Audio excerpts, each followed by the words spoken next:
Okay, so let's talk about The Masque of the Red Death.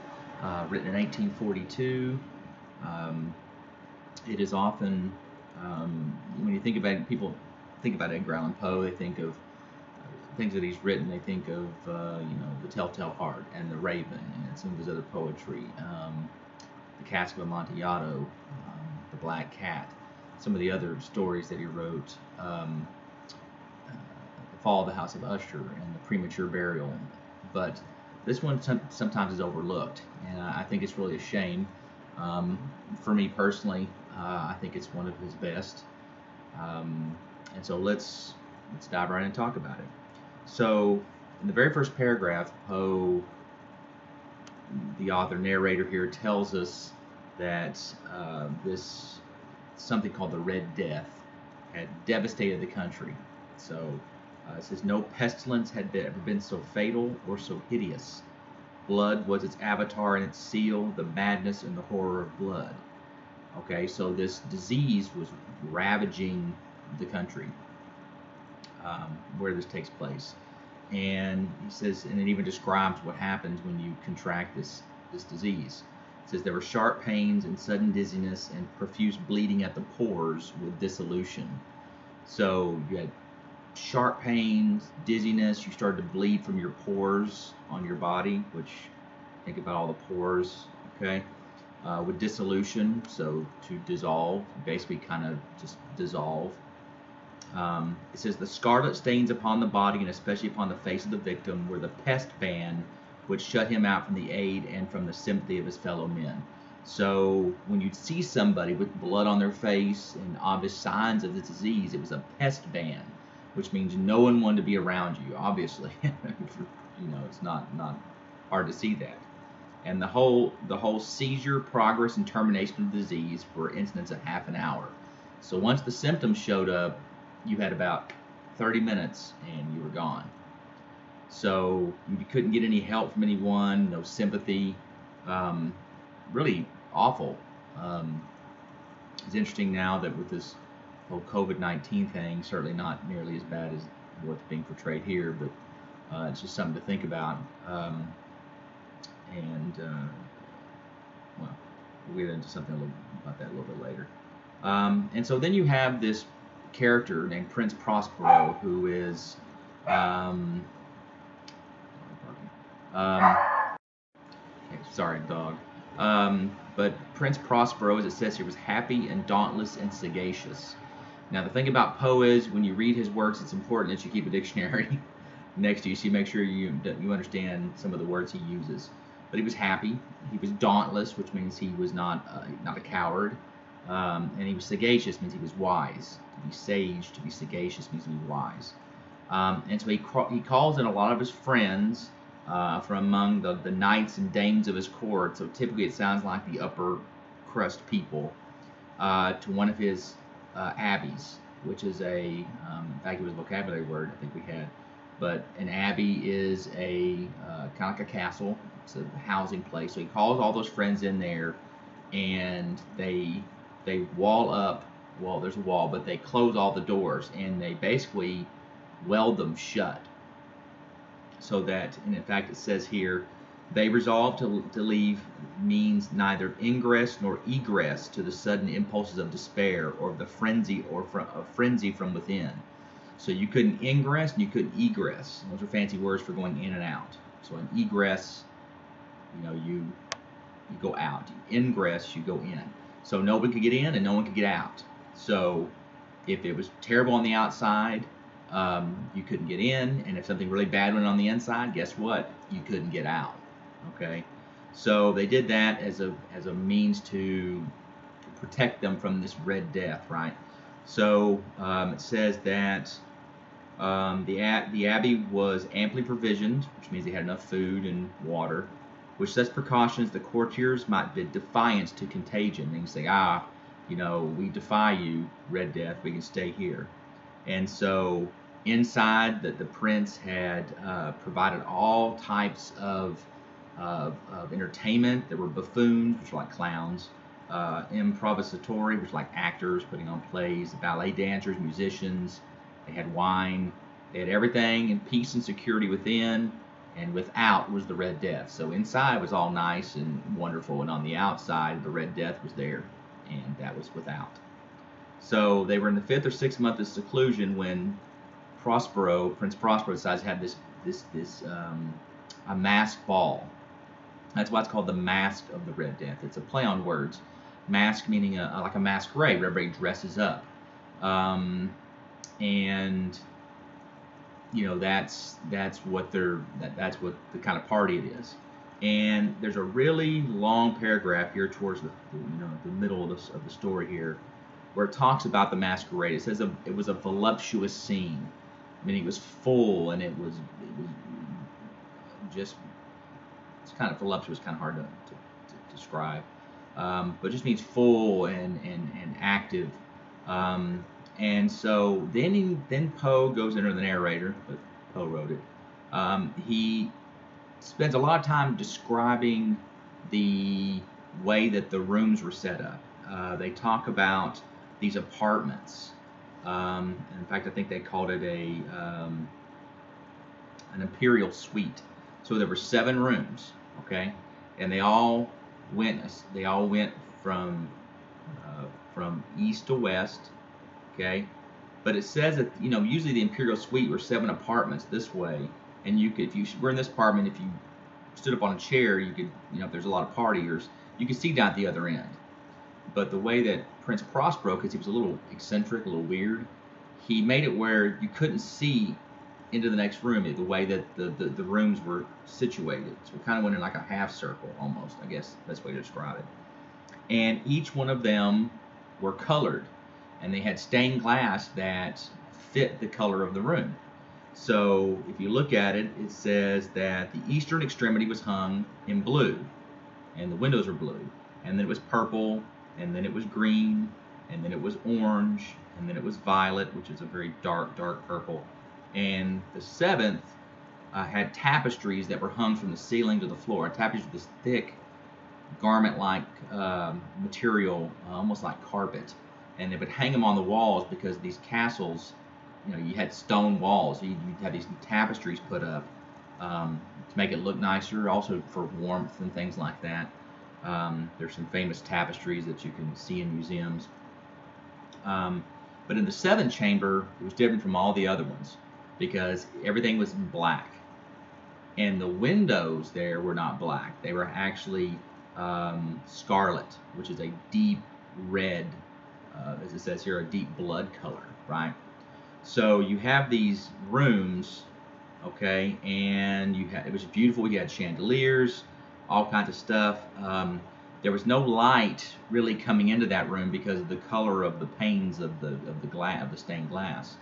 And they had these braziers with these tripod things with bowls on it, and they would put stuff in it that would burn, and they'd light it, and that's where you get your light from. And at the end, there was, against the western wall, at the end of the imperial suite, was this giant clock, so like a grandfather clock. It was made out of ebony. Ebony is black. It's very dark black wood. And every hour it would click. If you ever heard a big grandfather clock, okay, you can hear it, and then finally when it hits the hour, of course, it sounds the hour. And so they're in there partying, having a good time. And every time the clock would hit the hour and dong, dong, whatever hour it is, they would all kind of stop, right? Okay. And they would actually everybody would stop, the music would stop, they would get, as it says here, they become very sedate, which means they just kind of look around, and just, and then after a while they would start laughing again, and go, oh, what a ridiculous, we're not going to do that next time. That happens.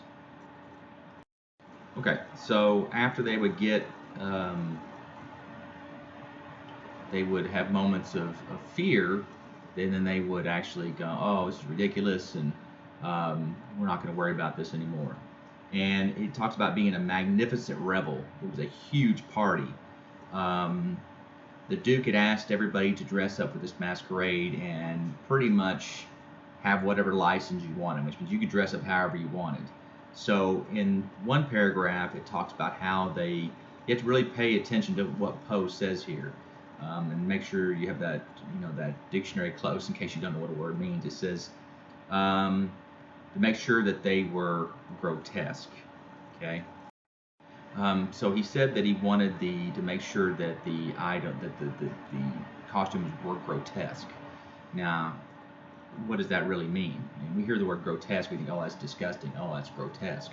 But it actually has a meaning here, and I'll read the definition to you. It's a style of decorative art characterized by fanciful or fantastic human and animal forms, often interwoven with foliage or similar figures that may distort the natural into absurdity, ugliness, or caricature. So basically, people would dress up and mix human and animal forms sometimes with plants and things like that, and it was meant to actually be kind of scary. So if someone dressed up like a wolf, it wouldn't be a friendly wolf. You'd make it as grotesque and as mean and nasty looking as you can. And so these were the people they were dressing up like this. There were delirious fancies such as the madman fashions. There was much of the beautiful, much of the wanton, much of the bizarre, something of the terrible, and not a little of what might have excited disgust. So the way these people were dressed probably wasn't very appealing, but that was the party theme, and that's what they were going with. And so it wasn't really a child's party we're dealing with here. These were all adults drinking and having a good time, right? And so it goes on, and then the ebony clock strikes again, and they all stop. The music stops, and then after the last tone of the hour, the music swells again. The dreams live and ride to and fro more merrily than ever, as it says here. And everybody's just like, oh, this is great, and there you go. Later, Poe says, but these other apartments were densely crowded, okay? And in them beat feverishly the heart of life, and the revel went whirlingly on, until at length there commenced the sounding of midnight upon the clock. Okay, so he says in these apartments beat feverishly the heart of life. So people were enjoying themselves and doing all these things, and so, but finally it was midnight, and it struck, and it was different now because he had to listen to 12 strikes of the clock. And so as they were listening, people started to notice that there was somebody else in this party that had not been there before. It says they found leisure to become aware of the presence of a masked figure which had arrested the attention of no single individual before. So no one had seen this guy before, or whomever it is, right? And the rumor of this new presence having spread itself whisperingly around, there arose from the whole company a buzz of murmur of horror and of disgust. So when they saw this person, they were all whispering, oh, you see that, and they were all disgusted and horrified by what they saw. Now you have to wonder, based on what we've already talked about the way they were dressed in a grotesque fashion, what this guy had on must have been something pretty awful. Okay, so it says, it says, no ordinary appearance could have excited such sensation. In truth, the masquerade license of the night, the freedom you had, was nearly unlimited, but the figure in question had out-Heroded Herod and gone beyond the bounds of even the prince's indefinite decorum. So this guy had gone beyond what the license was for this party, and so it must be really bad. And in fact, Poe helps us understand how bad it is. And here you have what's called a literary allusion, Allusion, which is a reference to something outside of the work that the author expects you to understand. And the person he mentions here is Herod. Now, if you don't know who Herod was the king, the Roman ruler of the Holy Land, the Middle East, Israel, Galilee, all that kind of area. He was not a very good man. He was the one that was the ruler when Jesus in the Bible was born, and fearing this whole talk of the King of the Jews being born, when these wise men from the Bible came to visit him, he said, well, when you find this child, let me know and I'll come worship him as well. Well, Herod had no intention of actually doing that. he wanted to know where this child was and kill him. So when the wise men found Jesus, who was at that time was probably 2 or 3 years old, just based on their travels, they didn't tell Herod. In fact, Herod figured out that they had gone some other way because they had been warned not to tell him, not to go back to Herod. So Herod sent soldiers down to Nazareth, or to Bethlehem, excuse me, and they killed every male child, I think under 2 or under 1 years of age. So Jesus he was a young child. He wasn't a baby, like a newborn. And so they killed all these children. It's called the murder of the innocents. And he did that to preserve what he thought, to preserve his power. And so it's pretty awful, right? And this Herod has gone down as one of the just worst, most vindictive, nasty rulers ever in the history of the world. And so this guy had out-Heroded Herod. He'd actually done worse than that. It's pretty awful, right?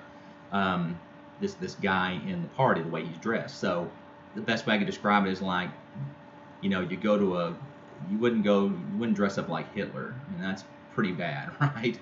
You wouldn't do that. You wouldn't it'd be like going to a Jewish bar mitzvah, okay, which is a important celebration in a young Jewish boy's life, dressed up as Hitler. That would be terrible, okay? This is what this guy did, and sort of to compare it, okay? And so they want to know what the heck was going on with this guy. And the thing about it was, if you look at the way he's described, it says the figure was tall and gaunt, which means he was really skinny. But gaunt means you're skinny, but almost unhealthily skinny. And shrouded from head to foot in the habiliments of the grave. It means he was dressed like somebody that was being put down for burial. The mask which concealed the visage, or his face, was made so nearly to resemble the countenance of a stiffened corpse that the closest scrutiny must have had difficulty detecting the cheat. So the mask that he had on looked like a dead person's face. And the mask was so good you couldn't tell that it was a fake. You couldn't detect the cheat, as it says here. But the thing about it was, he says, here's what made it worse. He says, but the mummer, this creature, had gone so far as to assume the type of the Red Death. His vesture was dabbled in blood, and he was besprinkled with the scarlet horror. So basically, this guy was dressed up like a victim of the Red Death. And this is what they're all trying to avoid, right? So now you kind of get an idea of how bad this costume is.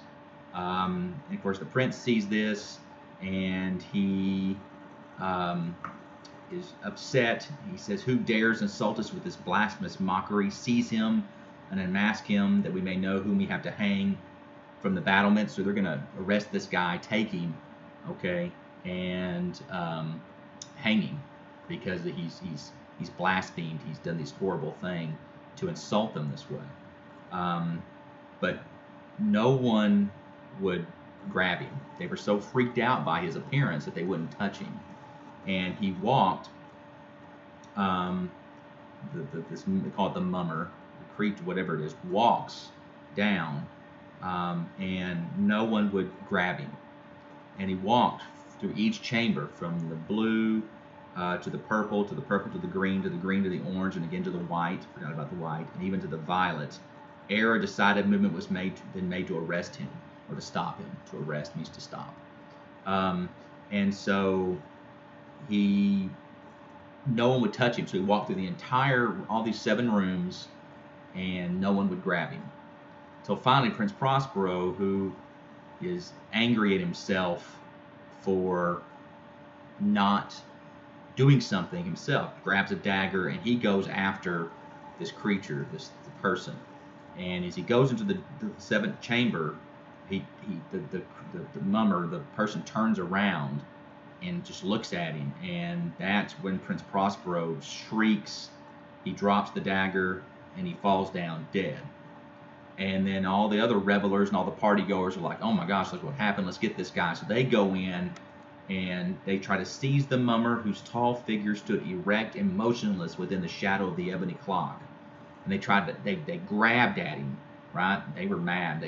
Prospero just died, and they grabbed him. And here's where it's important. So they pull it all apart, and it says,